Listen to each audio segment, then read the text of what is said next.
তেজপিয়া। আমাৰ ধাননি পথাৰতে তেজপিয়াবোৰ আছিল। নিমিষতে সিহঁতে মোৰ তেজবোৰ শুহি নিছিল।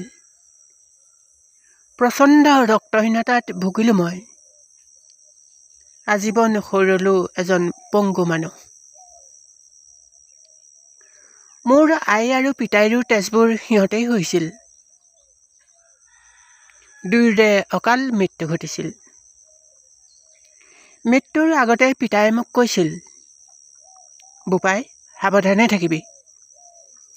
তেজপিয়াবোৰৰ কাষলৈ নাযাবি, সিহঁতৰ চকুলৈও নাচাবি। ভেটি মাটি দেশ জাতিবলৈ মন কাণ দিবি, পৃথিৱীখন ৰসাতলে নিনিবি। তোক মই আগতে কোৱা কথাবোৰ বাৰু তই পাহৰিলি নেকি? মনত ৰাখিবি, মানুহ থাকিলেহে দেশ থাকিব, তেজপিয়াবোৰ থাকিলে একো নাথাকিব। পিছে তেজপিয়াৰ বংশধৰবোৰ বহুত বাঢ়িছে অ'। হাবিৰ পৰা সিহঁত আহি ধাননি পালেহি। আৰু কেইদিনমানতে হয়তো ধাননিৰ পৰা বৰঘৰ পাবহি। তহঁত মানুহবোৰ সকলো মিলি কিবা এটা কৰিবি।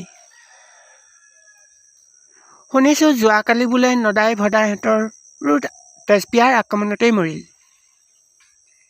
সিহঁতৰ ল'ৰা ছোৱালী কেইটা এইবাৰ একেবাৰেই ডুবিল। কাইলৈ গাইজনীৰ গাখীৰ তই অকণমান সোনকালে খীৰাবি। সিহঁতক এৱা গাখীৰ অকণমানকে দি আহিবি। আছে যদি ভঁৰালৰ বৰা ধান এদোণমানো দিবি, নহ'লে জহা ধানৰ মুঠি কেইটামানকে মাৰি মেলি দিবি। পিছে পিতায়ে কথাবোৰ কৈ থাকোঁতেই মৰিল। ধানৰ মুঠি আনিবলৈ যাওঁতেই মোৰো অঘটনটো ঘটিল। মোৰো তেজবোৰ শুহিল। এতিয়া মই এজন ৰক্তহীন দুৰ্বল মানুহ, আজীৱন দুৰ্ভগীয়া পংগু। ফ্ৰেণ্ডছ, স্বৰচিত কবিতাটি আপোনালোকলৈ আগবঢ়ালোঁ কেনে পাই জনাব। যদি ভাল পায় চেনেলটো লাইক কমেণ্ট শ্বেয়াৰ কৰাৰ লগতে ছাবস্ক্ৰাইব কৰিব।